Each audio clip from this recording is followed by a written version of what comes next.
नमस्कार, मी बोलते नंदिनी अंकोलेकर। मी आज तुम्हाला एकदम साधी सोपी आणि तरी सात्विक अशी खिचडी दाखवणार आहे। ते मूग डाळ खिचडी आणि ती फोडणीची असते, त्याच्यामुळे आणखीन सुंदर होते त्याची टेस्ट। तसंच त्याच्याबरोबर सुंदर फोडणीचं ताक दाखवलं आहे। करायला एकदम सोपी रेसिपी आहे आणि एकदम चविष्ट लागते। चला तर बघूया आपण त्याच्यासाठी काय काय साहित्य लागतं ते। मुगाच्या डाळीची खिचडी करण्यासाठी लागणारं साहित्य, ही अर्धी वाटी साल काढलेली मुगाची डाळ घेतलेली आहे, अर्धी वाटी तांदूळ घेतला आहे। दोन्ही प्रमाण सम प्रमाणात घेतले आहेत। काही जण तांदूळ जास्ती घेतले तरी चालतील, मुगाची डाळ जास्ती आणि तांदूळ कमी घेतले तरी चालतील।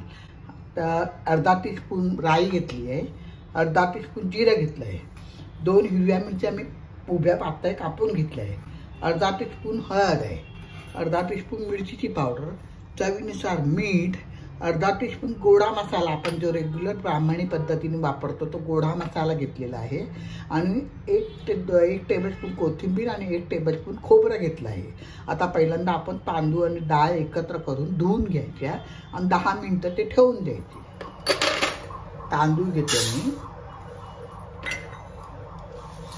आणि डाळ घेते, हे दोन्ही मिक्स करायचे आणि चांगले धुवून 10 मिनिटं ठेवायचं, म्हणजे त्याची चव चांगली मऊ होते खिचडीची। आणि आपण ही खिचडी तेलामध्ये करणार आहोत आणि जरुरीप्रमाणे पाणी घालणार आहे। साधारणपणे तांदूळ जर जुना असेल तर 2 वाट्या, म्हणजे अर्धी वाटी मूग डाळ आणि अर्धी वाटी तांदूळ घेतले आहे तर 2 वाट्या साधारणपणे पाणी लागेल आपल्याला। आता कोणाच्या तांदूळाच्या क्वालिटीवरती अवलंबून आहे।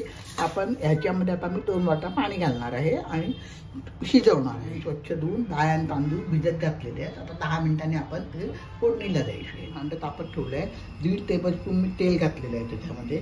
आता आपण त्याच्यामध्ये राई टाकूया,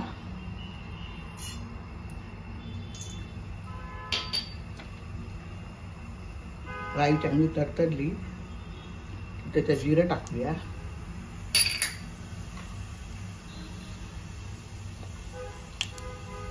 त्याच्यात हिरवी मिरची टाकते मी,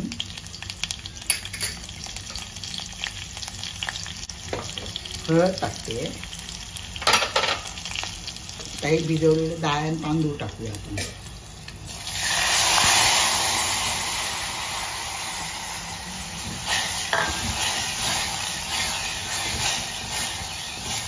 आणि मिक्स करूया। मिरचीची पावडर टाकते,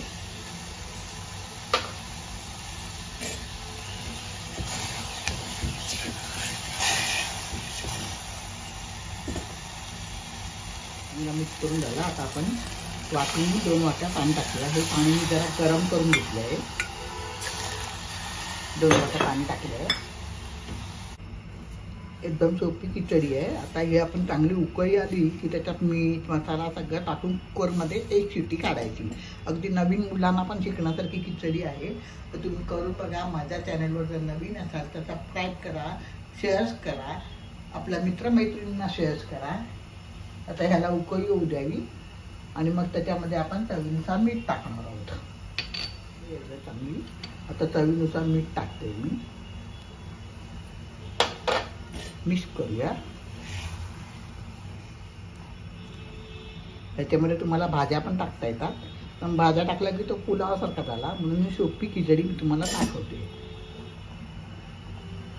तर गोडा मसाला टाकूया,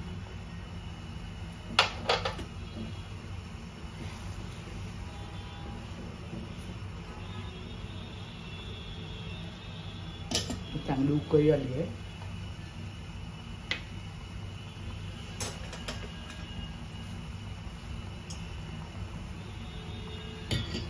हे भांडं आपण कुकरमध्ये ठेवूया,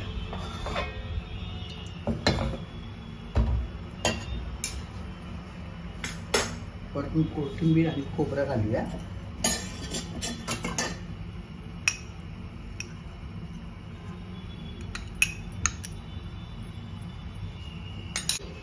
झाकण ठेवून 1 शिट्टी कुकरला काढायची। 1 शिट्टी झाली की कुकर बंद करायचा। पूर्ण थंड झाल्यानंतर आपण ती ओपन करायची आणि मग सर्व करायची। सर्व करताना मी तुम्हाला फोडणीचं ताक दाखवणार आहे, तर रेसिपी शेवटपर्यंत बघा। करण्यासाठी लागणारं साहित्य, हे 1 वाटी गोडं दही घेतलेलं आहे, त्याचं ताक केलेलं आहे। आता त्याच्यामध्ये बाकीचं साहित्य लागणार आहे, चवीनुसार मीठ, अर्धा टीस्पून जिरं, अर्धा टीस्पून राई, 1 हिरवी मिरची उभी कापून घेतली आहे, 2 ते 3 कढीपत्त्याची पानं आणि हळद. आता पहिल्यांदा आपण ह्याच्यामध्ये मीठ टाकायचं. ताकामध्ये मिक्स करून घ्यायचं आणि इकडे गॅसवरती मी फोडणी करायला ठेवलेली आहे. तर फोडणी करूया. भांडं ठेवलेलं आहे गॅसवरती. त्याच्यात एवढंसं अगदी 1 टीस्पून तेल टाकायचं, खूप तेल टाकायचं नाही. आणि हे आपण ताक गरम करायचं नाही आहे, आपण फक्त वरतून फोडणी देणार आहोत.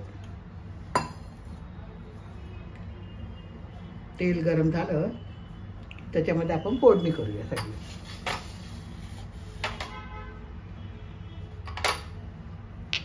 झालंय. आता त्याच्यात राई टाकते मी. राई तडतडली, जिरं टाकते, हिरवी मिरची,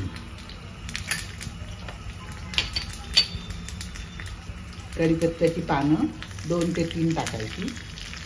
गॅस बंद करायचा आणि मग हळद टाकायची, म्हणजे फोडणीमध्ये हळद करपत नाही. आता ही फोडणी आपली तयार झालेली आहे. आता ही आपण ताकावर टाकायची. हे ताक गरम करायचं नाही, असंच घ्यायचं.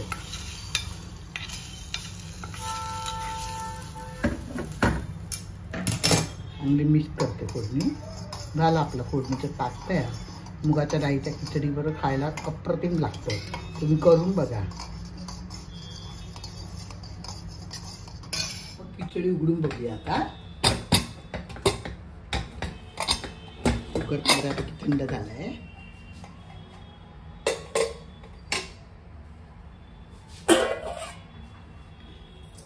तयार आहे खिचडी. तर जरा कोथिंबीर आणि खोबरं आहे, तर आपण जरा वरखाली करूया. चला तर सर्व करूया आता. फोडणीचं ताक, पापड याच्यावर सर्व. खिचडी ताटात वाढली आहे. फोडणीचं ताक आहे, पापड आहे आणि याच्यावरती छानपैकी तूप घ्यायचं. खिचडी तुपाशिवाय सुंदर लागतच नाही. तूप घ्यायचं.